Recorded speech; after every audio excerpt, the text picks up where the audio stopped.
the person who was at the front door. And he was standing there, and I don't think he was the main person. I think he was the guy outside who was waiting for them to come out. He knew which door was unlocked. He knew where the flower pots were. He knew the layout of that back patio. He knew Nancy lived alone. He knew her schedule. He knew which lights would be on and which cameras had a blind spot. He knew what kind of woman Nancy Guthrie was, that she would not have expected this, that she had no reason to. He knew enough to come prepared, and he knew enough to come back. That is not the knowledge of a stranger. That is not what you learn from one drive-by of a neighborhood in the dark. You do not walk up to a house you have never approached before and already know exactly how the back gate swings open. You do not know which camera to avoid unless you have stood within its frame before and understood its angle. You do not know which door is going to give unless you have already studied the ones that won't. Think about what it takes to know a house like that. You have to have seen it in daylight and in darkness. You have to have walked the sea.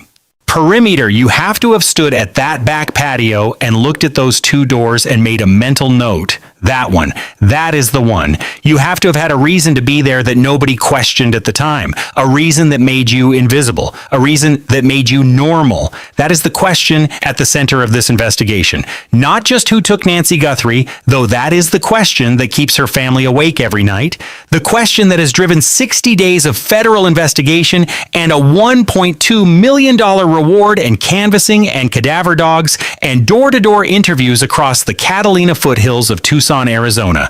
Not just who, but how. How did he know this house the way he knew it? How did he know Nancy the way he clearly did? Not by name, perhaps, but by pattern, by routine, by geography, by vulnerability. And today, on day 60, there is finally a very clear answer to where investigators are looking. It is not a dramatic arrest. It is not a named suspect. It is something more precise than that. It is a lane, a direction, a specific corner of this investigation that the FBI and the Pima County Sheriff's Department are now running down with every resource they have. And if you follow the logic of that lane all the way to its conclusion, which is what we are going to do today, what you find waiting at the end of it is something that should make every person following this case stop and sit with the weight of it. The FBI may have already been face to face with the person who took Nancy Guthrie, and they may have let him walk.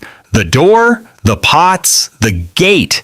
Let's start where this case starts, with what happened on the night of January 31st, 2026, because the more closely you look at the physical evidence from that night, the more obvious it becomes that whoever came for Nancy Guthrie did not find his way in by accident. This was not an opportunistic crime. This was not someone who happened to be walking past and saw a door ajar. This was a prepared entry, a deliberate entry, an entry that required knowledge this person should not have had about a private home unless he had been there before. Savannah Guthrie herself confirmed it. In her first sit-down interview since her mother's disappearance, a conversation with Hoda Cobb on the Today Show, Savannah said that the back doors to Nancy's home were found propped open, not forced, not shattered, not kicked in the way you see in a random break-in, propped deliberately. Because the back doors were propped open, and that didn't make any sense. We thought maybe they came and there was a stretcher and they took her out the back. But someone had put something in the frame of those doors and left them standing open. And according to Ashley Banfield, who has been sourcing this case more aggressively and more consistently than any other journalist covering it, the method of propping was specific. Her sources in law enforcement told her that the suspect used Nancy's own flower pots to prop open two back patio doors and the back gate, all three held in place. Was that the perpetrator used Nancy's flower pots to do this. He took her beautiful flower pots that I can only imagine she spent time nurturing and making beautiful for her back patio, and he used them for his evil fucking plot.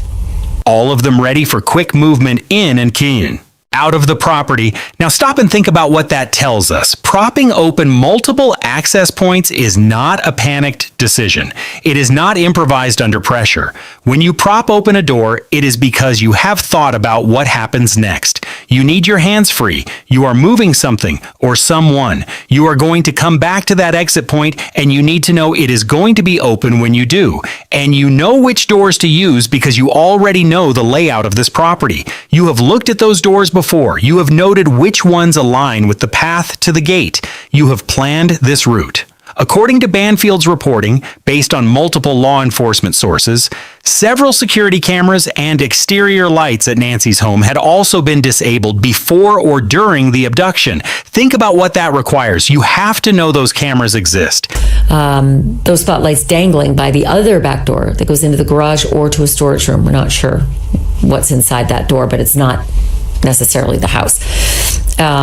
Maybe he took those lights out 2 weeks early, knowing I'm coming this way.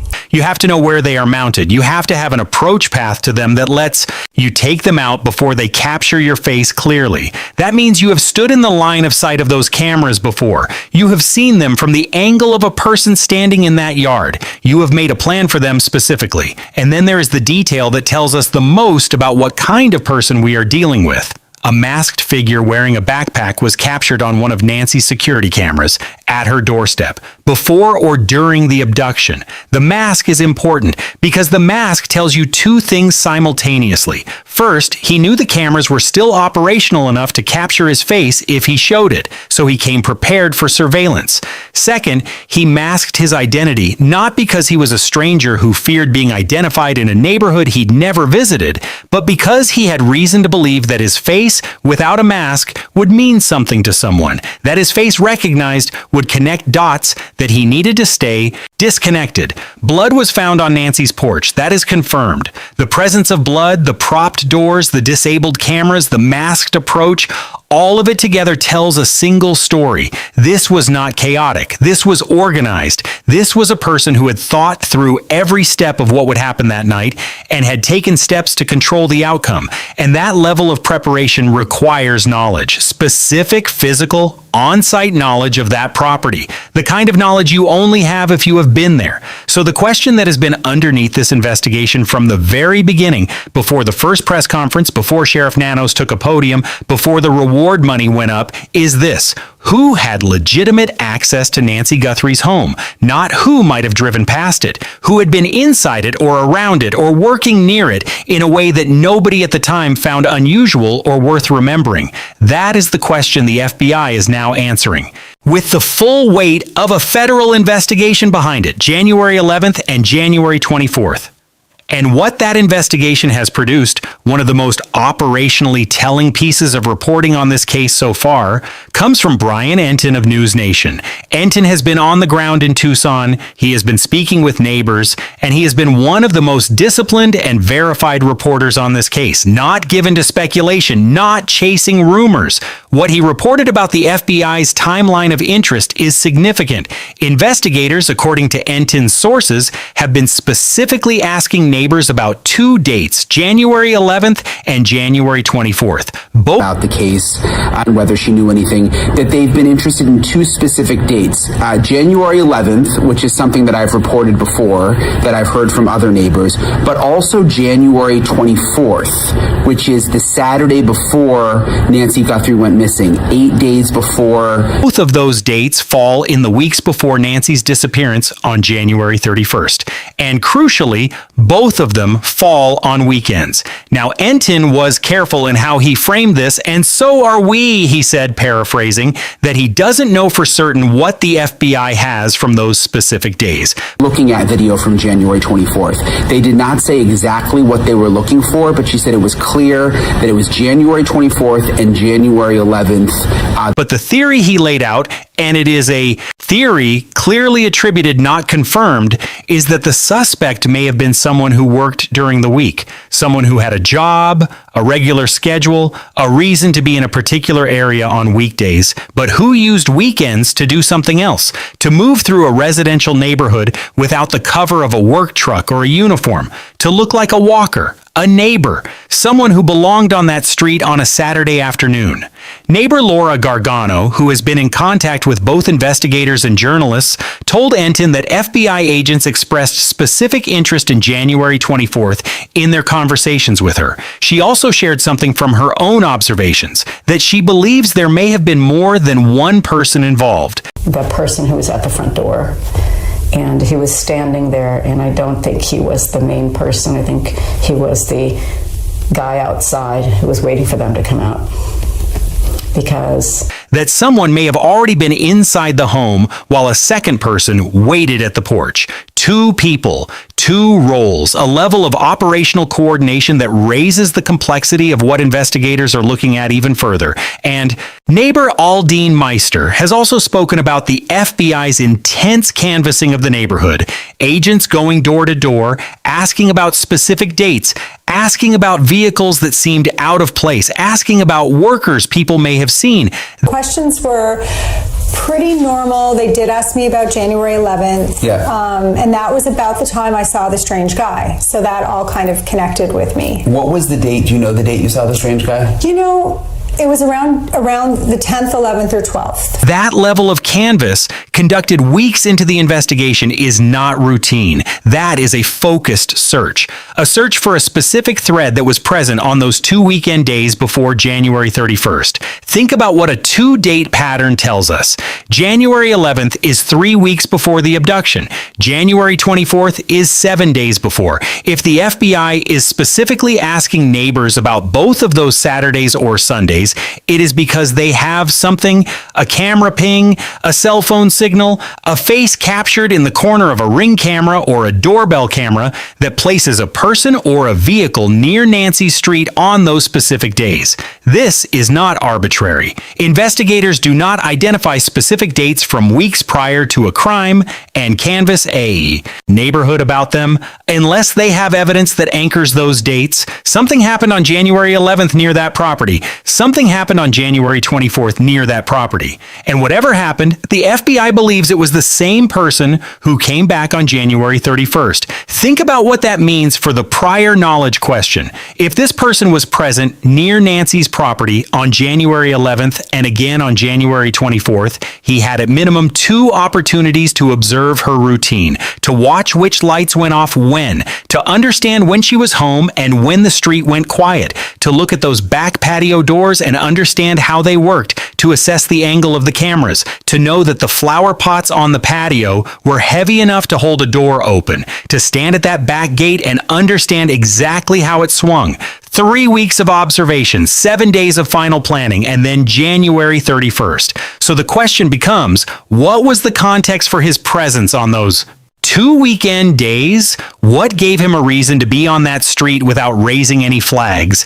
And this is the question the FBI is spending every hour of the grind phase answering. Was that presence connected to work, to a job, to a specific task that put him near Nancy's home with the permission of a neighbor, or a homeowner, or a property management company, or a contractor who hired him for a day? That is exactly what Day 60 answered. Day 60, the contractor angle breaks on Day 60 of the search for Nancy Guthrie, Wednesday, April 1st, 2026. Ashley Banfield published what may be the most operationally significant episode of Drop Dead Serious that she has produced on this case.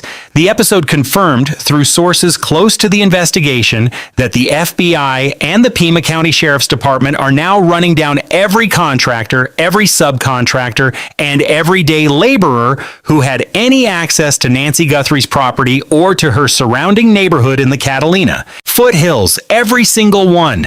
The scope of that is worth sitting with, not just the licensed contractor who may have done permitted work on the home, not just the company with a business license and a truck. Every subcontractor that licensed company hired, everyday laborer that subcontractor brought along for a week, every person who showed up on a job site on a street near Nancy's home and unloaded equipment and worked within sight of her property and then packed up and drove away and was never asked for a name. Every one of them.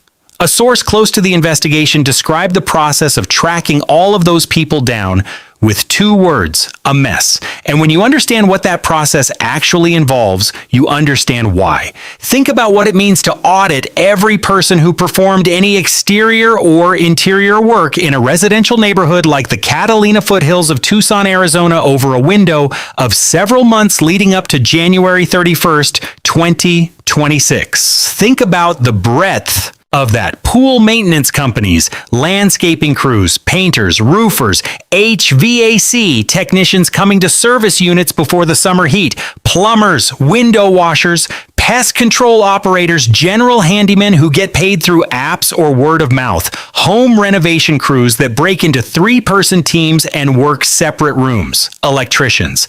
Every one of those people had a legitimate reason to be near a property, a legitimate reason to be on that street, a legitimate reason that nobody questioned at the time.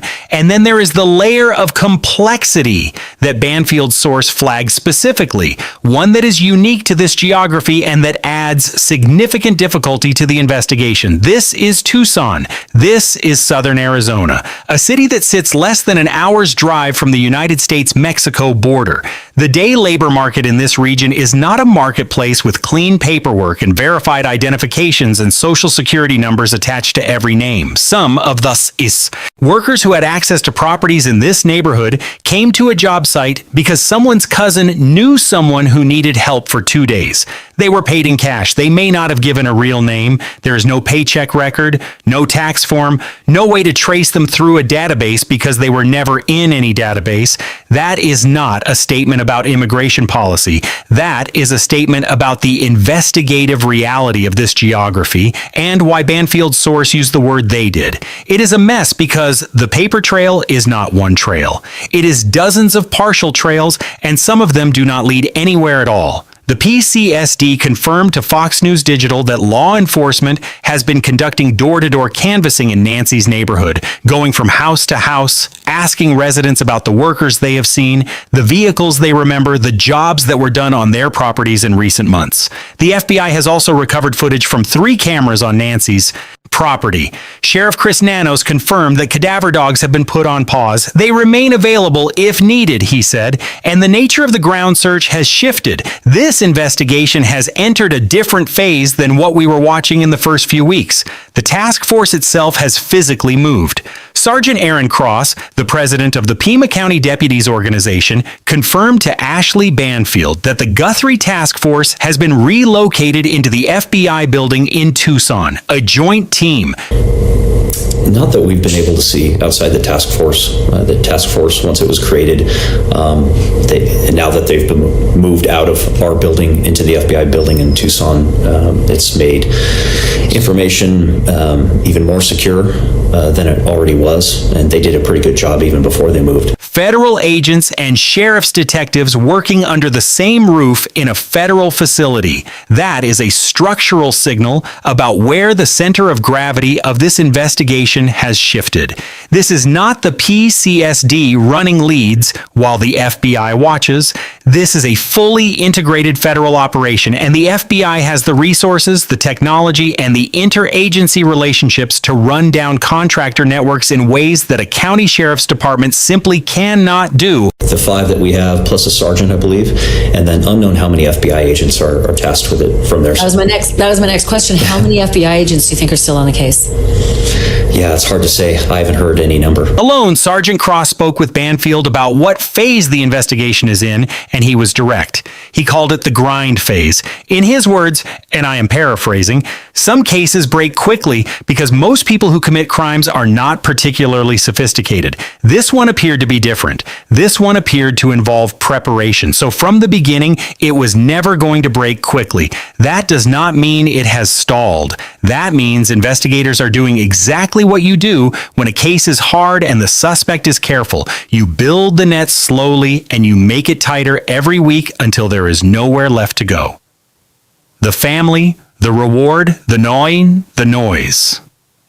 The Guthrie family has not gone quiet. They issued a public statement on March 21st, the 50th day of Nancy's disappearance, asking the community for renewed attention. Their words were specific. No detail is too small. It may be the key. Not a general plea, a targeted request aimed at people who may have seen something in January near that neighborhood, near those specific weekend dates, and not realized at the time that what they saw mattered. The family's reward is $1 million.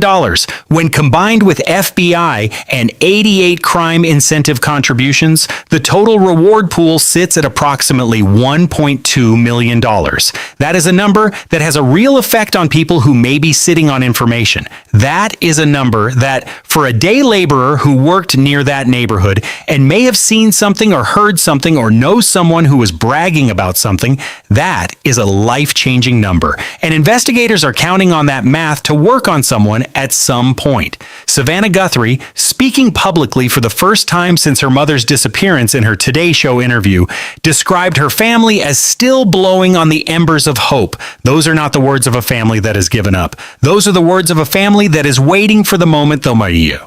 Investigation catches up to the person who did this. There is also the noise to address. You already know about the early reporting that pointed toward Nancy's son-in-law, Tommaso Cioni. Ashley Banfield was aggressive on that angle and cited a source she described as impeccable. But the Pima County Sheriff's Office pushed back consistently. Savannah Guthrie's family reportedly considered legal action in response. Megyn Kelly confirmed on her Sirius XM show that Savannah is livid about that report and that the family does not suspect Cioni. The PCSD has never publicly named a suspect. No one has been charged, and we are not in the business of speculating about private individuals. What we are doing today is following what investigators are actually doing. And on day 60, what they are doing is running down workers. The other Nancy. There is another woman named Nancy who vanished from her own home, who lived alone, who was loved by her community, who disappeared under circumstances that bore no obvious explanation in the early days of the investigation, whose case ultimately broke on the back of a contractor who had legitimate access to her property, a person who had already been in contact with investigators before anyone knew he was responsible. Her name was Nancy Woodrum. She was 62 years old. She lived in Paso Robles, California, in a Victorian ranch home she had named Paradise Ranch, a name that reflected the kind of woman she was. She ran a hair salon in town. She was a grandmother. She was a devout Jehovah's Witness. She was, by every account from the people who knew her, the kind of person who made everyone in her orbit feel more seen and more cared for.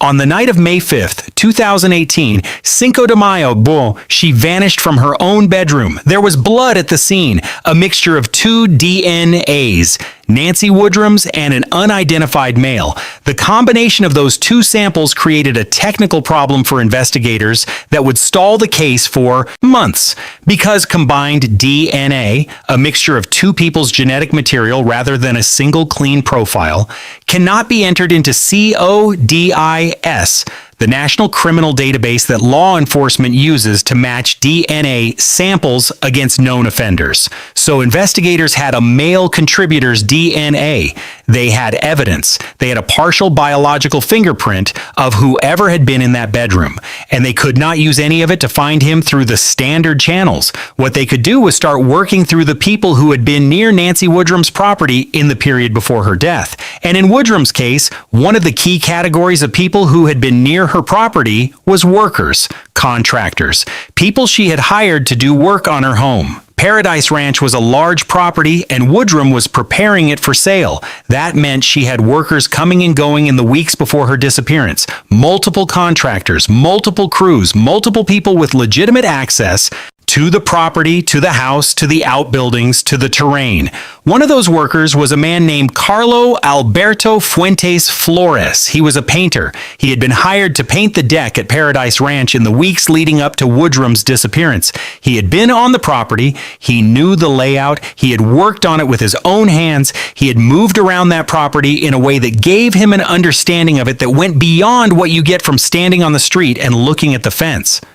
In the early weeks of the investigation, the lead detective on the case, Clint Cole of the San Luis Obispo County Sheriff's Office, reached out to Fuentes Flores, not as a suspect, as a peripheral contact, someone who had been around the property and might have seen or heard something. Cole made that contact by phone. Fuentes Flores answered. He gave his responses. He was cooperative in the way that people are cooperative when they believe they are not the subject of the inquiry. And then the conversation ended and Fuentes Flores went on with his life. The investigation continued without him at the center of it. Other leads were pursued. Other possible persons of interest came and went. The case, in the words used to describe the Guthrie case today, entered the grind phase. Months passed. The blood DNA sat without a match, and then the San Luis Obispo County Sheriff's Office did something that had barely been done before in a criminal case in California. They deployed a Google geofence warrant. A geofence warrant asks Google to identify which cell phone devices tied to Google accounts, to Android phones, to the vast digital ecosystem that Google maintains, were present within a defined geographic perimeter during a specific time window. Investigators drew that perimeter around Paradise Ranch and asked Google to tell them which devices had been inside that boundary on the night Nancy Woodrum disappeared. And the data came back with 2 devices pinging inside her studio at 1:15 and 1:30 in the morning. One of those devices traced back to Carlo Fuentes Flores, the painter, the man who had already been contacted by investigators as a peripheral figure, the man who had answered Cole's phone call, given his responses, and been allowed to move on. The same man, months later, placed by cell phone data inside the home of a murder victim at the hour of her death. Investigators then collected his DNA covertly. They followed him to a restaurant and retrieved a Coke bottle he had handled. They compared that DNA to the male profile extracted from the mixture sample found at Nancy Woodrum's bedroom. It matched. They arrested Fuentes Flores in December of 2018, 7 months and change after Nancy Woodrum's disappearance. In the interview room, under questioning, he eventually led investigators to her remains in a remote area off Highway 58 in a rural and isolated part of eastern San Luis Obispo County. He confessed. He was tried. He was convicted of first-degree murder during a rape. He was sentenced to life in prison without the possibility of parole. He is currently incarcerated. Justice came for Nancy Woodrum, but it took 7 months. It required technology that was almost entirely new to criminal investigation at the time, and it required circling back to a man who had already been in the peripheral vision of the investigation from its early weeks, a man who had already answered questions, already been noted, already been allowed to walk, and connecting that man to the evidence that had been sitting in a lab database the whole time. Clint Cole's lesson. The detective who led that investigation is a retired San Luis Obispo County Sheriff's detective named Clint Cole. You may know his name from the Kristen Smart case. The 1996 disappearance of a Cal Poly student that went unsolved for more than 26 years before Cole's persistent work and the use of investigative genetic genealogy helped crack it. Cole is not someone who gives interviews for attention. He is not a pundit. He is a detective's detective. Someone who talks about cases because the cases still matter, because justice for the people who were taken still matters, and because there are things a veteran investigator understands about how these cases actually work that are worth putting on the record. When Ashley Banfield brought Cole onto Drop Dead Serious on day 60 specifically to discuss the Nancy Guthrie investigation, it was not by accident. The parallels between the two cases, the two Nancys, both living alone. No, it's not. In our case, we had quite a few contractors on scene. In the case, in our Nancy Woodrum case, the house was had been sold. On large properties, both taken in the night, both leaving behind a crime scene that pointed to someone who had been there before, are not lost on anyone who has followed both. So another thing that's extremely common in these cases, times you have or will talk to your suspect early on before you know he's a suspect. And that's what happened here, is I called Carlo, our suspect, the painter, to ask. And Cole has now become one of the most credible external voices connecting what happened in Paso Robles in 2018 to what investigators are pursuing in Tucson in 2026. Here is what Cole understands about contractor-heavy investigations that most people who follow true crime cases do not. When you are investigating a case where the suspect pool is primarily composed of people who had legitimate access to the victim's property, workers, contractors, hired hands, the fundamental challenge is not identifying them. You can identify them. You can pull permit records. You can knock on doors. You can ask the homeowner's neighbors who they saw working on which properties in which months. The challenge is the scope, because legitimate access is almost always a large pool, and you have to eliminate every person in that pool before you can apply the kind of targeted technology, geofencing, covert DNA collection, surveillance that actually closes a case. Cole reflected on something from the Woodrum investigation in a post-retirement interview with the Paso Robles Press. His first contact with Carlo Fuentes Flores was a phone call. He reached out to the painter in the early weeks of the investigation, not because Fuentes Flores was a suspect, but because he had been on the property and investigators were talking to everyone who had been on the property. Fuentes Flores was on the list of workers. Cole called him. Fuentes Flores answered and spoke with him, and that was the end of that particular thread for months, until the geofence data rewrote the entire story. What Cole said afterward about that early phone call has stayed with investigators and journalists who have followed his career. He said, "I learned a lesson in an important murder case. Talk to them in person." No, it's not. In our case, we had quite a few contractors on scene. In the case, in our Nancy Woodrum case, the house was had been sold. Because a phone call gives you words, it gives you answers, it gives you responses crafted by someone who knows how to give responses.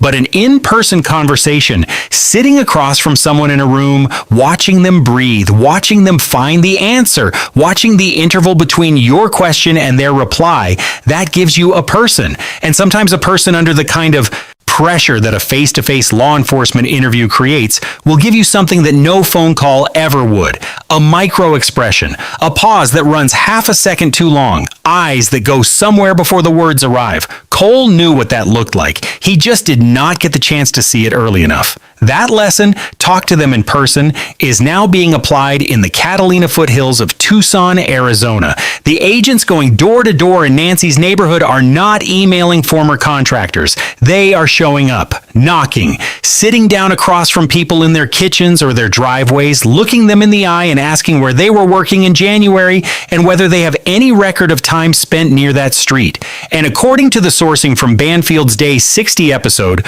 Cole shared with her the conclusion that his Woodrum experience leads him to, that in a case like this, where investigators are running down everyone who may have had access to the property, there is a strong likelihood that they have already spoken to the right person. They may already have a name on a page. They may already have sat across from the person who took Nancy Guthrie as part of a broad canvas, as one of dozens of workers being interviewed, and may not yet have connected all the threads that move that name from peripheral to central. That is the Woodrum lesson. That is what Cole is telling anyone who is paying attention. The detective who eventually arrested a killer had already spoken to that killer. He had called him on the phone and heard his voice and let him go. The geofence is what brought him back. The technology is what closed the gap between a name on a list and a person in handcuffs. And that is the exact same technology and the exact same investigative logic that is now being deployed in Tucson by a joint FBI and PCSD task force operating out of a federal building. The FBI may already know his face. So let's talk about where this leaves us right now, day 60. Before we get to what Clint Cole's experience tells us about this specific moment in the investigation, I want to make something absolutely clear about what this video is and is not. This is a theory video. Everything we have discussed today is grounded in verified reporting.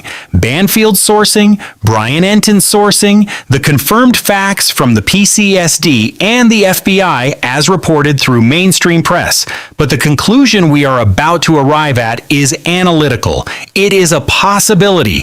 It is the possibility that emerges when you lay the Woodrum blueprint on top of the Guthrie case and follow the logic where it leads. We are not saying the FBI has identified a contractor. We are not saying a contractor has been caught. We are not saying anyone is guilty of anything. We are saying here is what the evidence of day 60 tells us about where this investigation is, what phase it is in, and what that means for what may already have happened in the interview rooms and on the doorsteps of Tucson.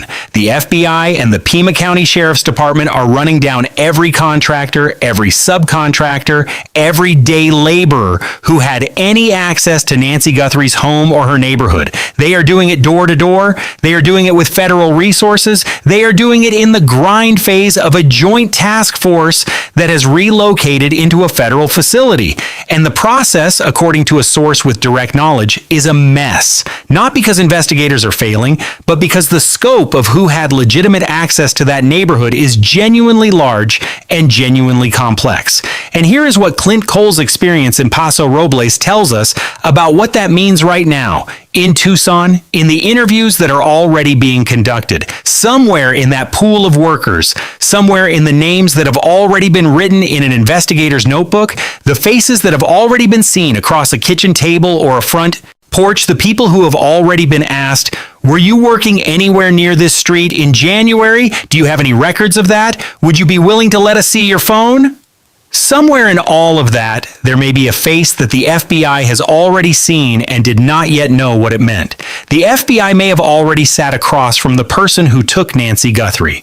They may have already heard his answers. They may have already written his name on a list of workers interviewed and drawn a line through it, checked, accounted for, moved on. And if the Woodrum case is the blueprint, and every expert who has appeared on Banfield's podcast in the week since she first drew that parallel believes it is, then what comes next is not finding this person for the first time. What comes next is finding the digital thread that moves him from the checked column to the center of the page, the geofence data, the cell phone ping, the financial record that shows a cash payment from a homeowner on a street near Nancy's address in the third week of January, the digital crumb that was sitting in a server somewhere from the moment he walked into range of that perimeter, waiting for investigators to ask the right question of the right database. That is what the grind phase is for. That is what Sergeant Aaron Cross meant when he said this case was never going to break quickly. That is what Banfield's source meant when they said it is a mess. Because the mess is not disorder. The mess is the work.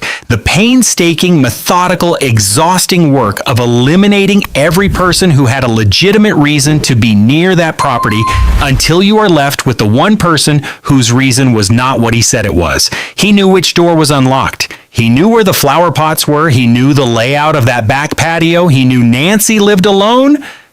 He knew her schedule. That knowledge came from somewhere, from some visit, some job, some morning standing in view of that house with a reason to be there that nobody at the time thought to question.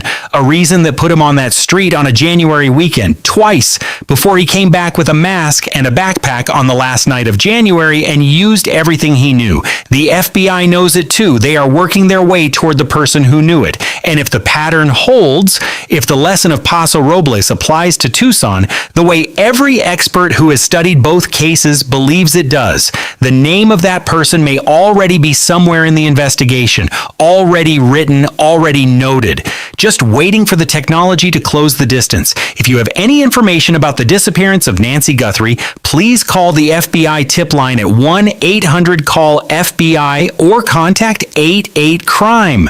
The Guthrie family is offering $1 million for information leading to Nancy's safe return. The total reward pool, including FBI and 88 crime contributions, is approximately $1.2 million. Every detail matters.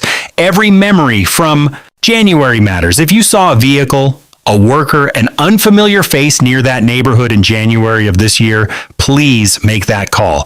Everything discussed in this video reflects publicly available reporting from verified mainstream news sources. including Ashley Banfield's Drop Dead Serious podcast, News Nation, Fox News Digital, NBC News, Parade, ABC News 2020, and the Paso Robles Press. No individual has been named or implied as a suspect in the disappearance of Nancy Guthrie. Theories discussed are analytical, based on verified investigative processes in comparable cases. This channel does not identify, speculate about, or imply guilt of any private individual. For verified information and official updates, follow the Pima County Sheriff's Department and the FBI Phoenix Division.